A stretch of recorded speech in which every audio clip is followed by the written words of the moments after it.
Hello students, 5th semester ਦੀ history class ਵਿੱਚ ਤੁਹਾਡਾ ਸਵਾਗਤ ਹੈ। ਅੱਜ ਅਸੀਂ ਨਵਾਂ ਕੁਐਸਚਨ ਸ਼ੁਰੂ ਕਰਾਂਗੇ। ਅੱਜ ਦੀ ਕਲਾਸ ਦਾ ਕੁਐਸਚਨ ਹੈ ਨੈਪੋਲੀਅਨ ਬੋਨਾਪਾਰਟ ਦੇ ਸੁਧਾਰਾਂ ਦਾ ਵਰਣਨ ਕਰੋ। ਅੱਜ ਮੈਂ ਤੁਹਾਨੂੰ ਸਭ ਤੋਂ ਪਹਿਲਾਂ ਇਸ ਕੁਐਸਚਨ ਦੀ ਜਾਣ ਪਹਿਚਾਣ ਦੇ ਬਾਰੇ ਵਿਸ਼ੇਸ਼ ਤੌਰ ਤੋਂ ਦੱਸਾਂਗਾ, ਕਿਉਂਕਿ ਇਸ ਦੀ ਜਾਣ ਪਛਾਣ 3-4 ਪੇਜਾਂ ਵਿੱਚ ਅਲੱਗ-ਅਲੱਗ ਲਾਈਨਾਂ ਵਿੱਚ ਦਿੱਤੀ ਗਈ ਹੈ। ਜਿਨ੍ਹਾਂ ਲਾਈਨਾਂ ਨੂੰ ਸਕਰੀਨ 'ਤੇ ਅੰਡਰਲਾਈਨ ਕਰਕੇ ਦਿਖਾਇਆ ਗਿਆ ਹੈ, ਉਹਨਾਂ ਨੂੰ ਇਸ ਕੁਐਸਚਨ ਦੀ ਜਾਣ ਪਛਾਣ ਵਿੱਚ ਸ਼ਾਮਿਲ ਕਰਦੇ ਹੋਏ ਅਸੀਂ ਪ੍ਰਸ਼ਨ ਨੂੰ ਅੱਗੇ ਵਧਾਵਾਂਗੇ। ਸ਼ੁਰੂ ਕਰਦੇ ਹਾਂ ਤੇ ਦੇਖਦੇ ਹਾਂ ਕਿ ਕਿਸ ਤਰ੍ਹਾਂ ਜਾਣ ਪਛਾਣ ਵਿੱਚ ਅਲੱਗ-ਅਲੱਗ ਲਾਈਨਾਂ ਨੂੰ ਸ਼ਾਮਿਲ ਕਰਨਾ ਹੈ। ਨੈਪੋਲੀਅਨ ਬੋਨਾਪਾਰਟ ਆਧੁਨਿਕ ਯੁੱਗ ਦੀ ਇੱਕ ਮਹਾਨ ਵਿਭੂਤੀ ਸੀ।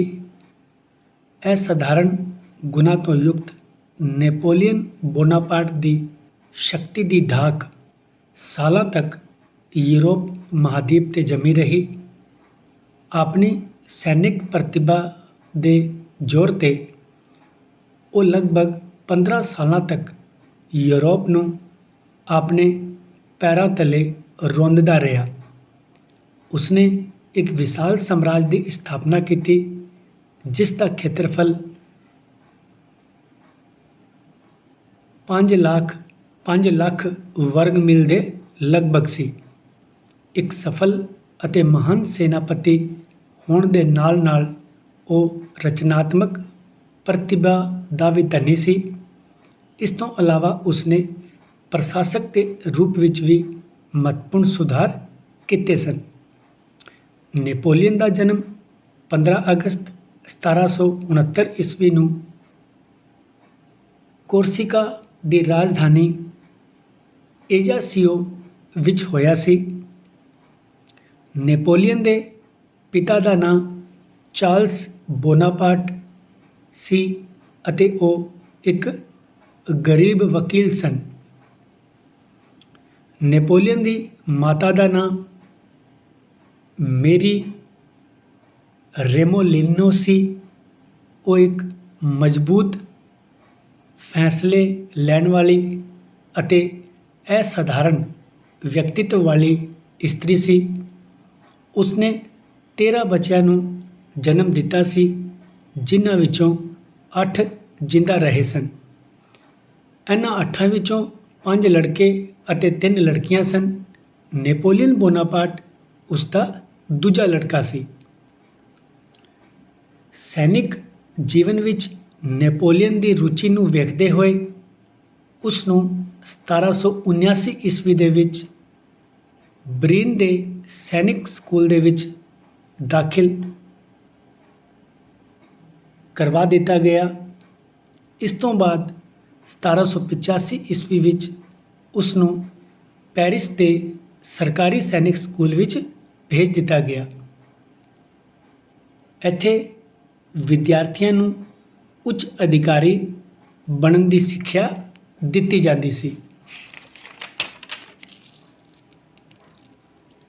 ਨੈਪੋਲੀਅਨ ਬਹੁਤ ਮਿਹਨਤੀ ਸੀ। ਉਹ ਕਦੇ ਵੀ ਆਪਣਾ ਸਮਾਂ ਵਿਅਰਥ ਨਹੀਂ ਗਵਾਉਂਦਾ ਸੀ। ਖਾਲੀ ਸਮੇਂ ਵਿੱਚ ਉਹ ਵਾਲਤੇਰ, ਰੂਸੋ, ਮੋਂਤੇਸਕਿਊ, ਪਲੂਟਾਰਕ ਅਤੇ ਪਲੇਟੋ ਆਦਿ ਦਾਰਸ਼ਨਿਕਾਂ ਦੇ ਗ੍ਰੰਥਾਂ ਅਤੇ ਉਹਨਾਂ ਦੇ ਸਿਧਾਂਤਾਂ ਦਾ ਅਧਿਐਨ ਕਰਦਾ ਸੀ। ਇਸ ਤੋਂ ਇਲਾਵਾ ਉਸ ਨੂੰ ਗਣਿਤ, ਇਤਿਹਾਸ ਅਤੇ ਭੂਗੋਲ ਵਿੱਚ ਵੀ ਵਿਸ਼ੇਸ਼ ਰੁਚੀ ਸੀ। ਨੈਪੋਲੀਅਨ ਦੀ ਯਾਦਦਾਸ਼ਤ ਸ਼ਕਤੀ ਇੰਨੀ ਤੇਜ਼ ਸੀ ਕਿ ਉਸ ਨੂੰ ਆਪਣੀ ਸੈਨਿਕ ਟੁਕੜੀਆਂ ਅਤੇ ਸੈਨਿਕਾਂ ਦੇ ਨਾਂ ਜ਼ਬਾਨੀ ਯਾਦ ਰਹਿੰਦੇ ਸਨ। ਸੈਨਿਕ ਸਿੱਖਿਆ ਪ੍ਰਾਪਤ ਕਰਨ ਦੇ ਬਾਅਦ ਨੈਪੋਲੀਅਨ ਨੇ 1700 85 ਈਸਵੀ ਵਿੱਚ ਫਰਾਂਸੀਸੀ ਸੈਨਾ ਦੀ ਤੋਪਖਾਨਾ ਟੁਕੜੀ ਦੇ ਉਪ ਲੈਫਟੀਨੈਂਟ ਦੀ ਪਦਵੀ ਪ੍ਰਾਪਤ ਕੀਤੀ। ਇੱਕ ਸੈਨਿਕ ਅਧਿਕਾਰੀ ਦੇ ਰੂਪ ਵਿੱਚ ਉਸਨੇ ਇੰਨੀ ਯੋਗਤਾ ਦਿਖਾਈ ਕਿ 1796 ਈਸਵੀ ਵਿੱਚ ਉਸ ਨੂੰ ਫਰਾਂਸੀਸੀ ਸੈਨਾ ਦਾ ਕਮਾਂਡਰ ਬਣਾ ਦਿੱਤਾ ਗਿਆ। ਨੈਪੋਲੀਅਨ ਬੋਨਾਪਾਰਟ ਨੇ 2 ਵਿਆਹ ਕੀਤੇ ਸਨ। ਉਸ ਦੀ ਪਹਿਲੀ ਪਤਨੀ ਦਾ ਨਾਂ ਜੋਸੇਫਾਈਨ ਸੀ ਅਤੇ ਉਸ ਦੀ ਦੂਜੀ ਪਤਨੀ ਆਸਟਰੀਆ ਦੀ ਰਾਜਕੁਮਾਰੀ ਮੇਰੀ ਲੂਈਸ ਸੀ, ਜਿਸ ਦੇ ਨਾਲ ਨੈਪੋਲੀਅਨ ਨੇ 1810 ਈਸਵੀ ਵਿੱਚ ਵਿਆਹ ਕੀਤਾ ਸੀ। ਪਹਿਲੇ ਕੌਂਸਲ ਦੇ ਰੂਪ ਵਿੱਚ ਨੈਪੋਲੀਅਨ ਨੇ 1804 ਈਸਵੀ ਤੱਕ ਸ਼ਾਸਨ ਕੀਤਾ। ਪ੍ਰਥਮ ਕੌਂਸਲ ਦੇ ਰੂਪ ਵਿੱਚ ਨੈਪੋਲੀਅਨ ਨੇ ਫਰਾਂਸ ਵਿੱਚ ਬੜੇ ਮਹੱਤਵਪੂਰਨ ਸੁਧਾਰ ਕੀਤੇ। ਉਸਨੇ ਫਰਾਂਸ ਦੇ ਕਾਨੂੰਨਾਂ ਨੂੰ ਲਿਖਿਤ ਰੂਪ ਦਿੱਤਾ ਅਤੇ ਸ਼ਾਸਨ ਦੀਆਂ ਅਨੇਕ ਕਮੀਆਂ ਨੂੰ ਸਮਾਪਤ ਕੀਤਾ। ਉਸਨੇ ਵਿਸ਼ੇਸ਼ ਅਧਿਕਾਰਾਂ ਅਤੇ ਰੰਗ ਭੇਦ ਦਾ ਅੰਤ ਕਰਕੇ ਸਾਰਿਆਂ ਨੂੰ ਸਮਾਨ ਅਤੇ ਬਰਾਬਰ ਨਿਆਂ ਪ੍ਰਦਾਨ ਕਰਨ ਦਾ ਪ੍ਰਯਾਸ ਕੀਤਾ।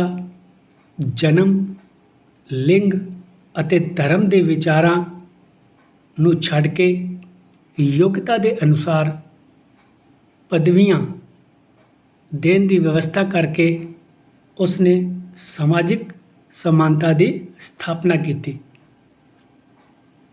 ਨੈਪੋਲੀਅਨ ਨੇ ਧਾਰਮਿਕ ਸਹਿਨਸ਼ੀਲਤਾ ਦੀ ਨੀਤੀ ਅਪਣਾਈ। ਵਪਾਰ, ਉਦਯੋਗ ਅਤੇ ਖੇਤੀ ਨੂੰ ਬੜਾਵਾ ਦਿੱਤਾ ਗਿਆ। ਬਹੁਤ ਜਿਹੀਆਂ ਸੜਕਾਂ, ਪੁਲਾਂ ਅਤੇ ਸਾਰਵਜਨਿਕ ਭਵਨ ਬਣਵਾਏ ਗਏ। ਸਿੱਖਿਆ ਨੂੰ ਰਾਸ਼ਟਰੀ ਪੱਧਤੀ ਦੇ ਅਨੁਸਾਰ ਚਲਾਇਆ ਗਿਆ। ਇਸ ਤੋਂ ਇਲਾਵਾ ਸਾਹਿਤ ਅਤੇ ਕਲਾ ਨੂੰ ਵੀ ਪ੍ਰੋਤਸਾਹਨ ਦਿੱਤਾ ਗਿਆ। ਨੈਪੋਲੀਅਨ ਬੋਨਾਪਾਰਟ ਨੇ 1799 ਈਸਵੀ ਤੋਂ ਲੈ ਕੇ 1804 ਈਸਵੀ ਤੱਕ ਫਰਾਂਸ ਦੇ ਪਹਿਲੇ ਕੌਂਸਲ ਦੇ ਰੂਪ ਵਿੱਚ ਕਾਰਜ ਕੀਤਾ ਸੀ। ਉਸਨੇ ਇਹਨਾਂ 5 ਸਾਲਾਂ ਵਿੱਚ ਅਨੇਕ ਅੰਦਰੂਨੀ ਸੁਧਾਰ ਕੀਤੇ ਜੋ ਉਪਯੋਗੀ ਹੋਣ ਦੇ ਨਾਲ ਨਾਲ ਸਥਾਈ ਵੀ ਸਿੱਧ ਹੋਏ।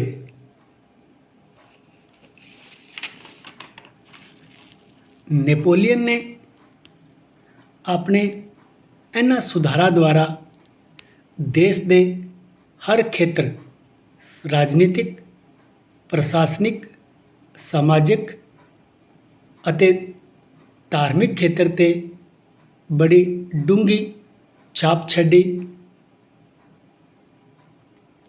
ਇਸ ਤੋਂ ਜ਼ਿਆਦਾ ਮਾਣ ਦੀ ਗੱਲ ਇਹ ਹੈ ਕਿ ਉਸ ਦੇ ਕੁਝ ਸੁਧਾਰ ਕੇਵਲ ਫਰਾਂਸ ਦੇ ਲਈ ਹੀ ਨਹੀਂ ਬਲਕਿ ਯੂਰਪ ਦੇ ਕਈ ਹੋਰ ਦੇਸ਼ਾਂ ਦੇ ਲਈ ਵੀ ਫਾਇਦੇਮੰਦ ਸਿੱਧ ਹੋਏ। ਨੈਪੋਲੀਅਨ ਦੀ ਮਹਾਨਤਾ ਮੁੱਖ ਰੂਪ ਨਾਲ ਉਸ ਦੇ ਇਹਨਾਂ ਸੁਧਾਰਾਂ 'ਤੇ ਹੀ ਆਧਾਰਿਤ ਹੈ। ਨੈਪੋਲੀਅਨ ਨੇ ਜਿਹੜੇ ਅੰਦਰੂਨੀ ਸੁਧਾਰ ਕੀਤੇ ਸਨ ਉਹਨਾਂ ਦੀ ਅਸੀਂ ਇੱਕ ਇੱਕ ਕਰਕੇ ਚਰਚਾ ਅਗਲੀ ਕਲਾਸ ਤੋਂ ਸ਼ੁਰੂ ਕਰਾਂਗੇ। ਸਟੂਡੈਂਟਸ, ਅੱਜ ਦੀ ਕਲਾਸ ਵਿੱਚ ਮੈਂ ਤੁਹਾਨੂੰ ਇਸ ਕੁਐਸਚਨ ਦੀ ਕੇਵਲ ਜਾਣ ਪਛਾਣ ਸਮਝਾਈ ਹੈ ਕਿਉਂਕਿ ਕੁਐਸਚਨ ਨੈਪੋਲੀਅਨ ਬੋਨਾਪਾਰਟ ਦਾ ਹੈ, ਇਸ ਲਈ ਉਸ ਦੀ ਜਾਣ ਪਛਾਣ ਕਾਫੀ ਮਜ਼ਬੂਤ ਹੋਣੀ ਚਾਹੀਦੀ ਸੀ। ਇਸ ਲਈ 4 ਪੇਜਾਂ ਦੇ ਵਿੱਚ ਕੁਝ ਜਿਹੜੀਆਂ ਇੰਪੋਰਟੈਂਟ ਗੱਲਾਂ ਹਨ ਉਹਨਾਂ ਨੂੰ ਮੈਂ ਸਕਰੀਨ 'ਤੇ ਅੰਡਰਲਾਈਨ ਕਰਕੇ ਸ਼ੋਅ ਕੀਤਾ ਸੀ ਅਤੇ ਉਹਨਾਂ ਨੂੰ ਹੀ ਤੁਹਾਨੂੰ ਸਮਝਾਇਆ ਸੀ। ਤੁਸੀਂ ਇਸ ਪ੍ਰਸ਼ਨ ਦੇ ਨੋਟਸ ਬਣਾਉਂਦੇ ਸਮੇਂ ਜਿਹੜੀਆਂ ਗੱਲਾਂ ਤੁਹਾਨੂੰ ਇਸ ਵੀਡੀਓ ਦੇ ਵਿੱਚ ਜਾਣ ਪਛਾਣ ਦੇ ਲਈ ਸਮਝਾਈਆਂ ਗਈਆਂ ਹਨ, ਉਹਨਾਂ ਨੂੰ ਤੁਸੀਂ ਸ਼ਾਮਿਲ ਕਰਕੇ ਆਪਣੇ ਉੱਤਰ ਨੂੰ ਪ੍ਰਭਾਵਸ਼ਾਲੀ ਬਣਾ ਸਕਦੀਆਂ ਹੋ। ਨੋਟਸ ਤੁਸੀਂ ਬਣਾਉਣੇ ਹੈ ਕਿਉਂਕਿ ਨੰਬਰ ਵੀ ਤੁਸੀਂ ਹੀ ਲੈਣੇ ਹੈ। ਇਸ ਲਈ ਜਿੰਨਾ ਸ਼ਾਨਦਾਰ ਉੱਤਰ ਬਣਾਓਗੀਆਂ ਉਨੇ ਚੰਗੇ ਨੰਬਰ ਪ੍ਰਾਪਤ ਕਰ ਸਕਦੀਆਂ ਹੋ। ਅੱਜ ਦੀ ਕਲਾਸ ਵਿੱਚ ਇੰਨਾ ਹੀ। ਅਗਲੀ ਕਲਾਸ ਵਿੱਚ ਅਸੀਂ ਨੈਪੋਲੀਅਨ ਬੋਨਾਪਾਰਟ ਦੇ ਸੁਧਾਰਾਂ ਵਿੱਚ ਪਹਿਲੇ ਪੁਆਇੰਟ ਦੀ ਗੱਲ ਕਰਦੇ ਹੋਏ ਅੱਗੇ ਚੱਲਦੇ ਰਵਾਂਗੇ। ਉਦੋਂ ਤੱਕ ਦੇ ਲਈ ਬਹੁਤ ਬਹੁਤ ਧੰਨਵਾਦ। ਆਪਣੇ ਨੋਟਸ ਜ਼ਰੂਰ ਬਣਾਉਂਦੇ ਰਹੋ।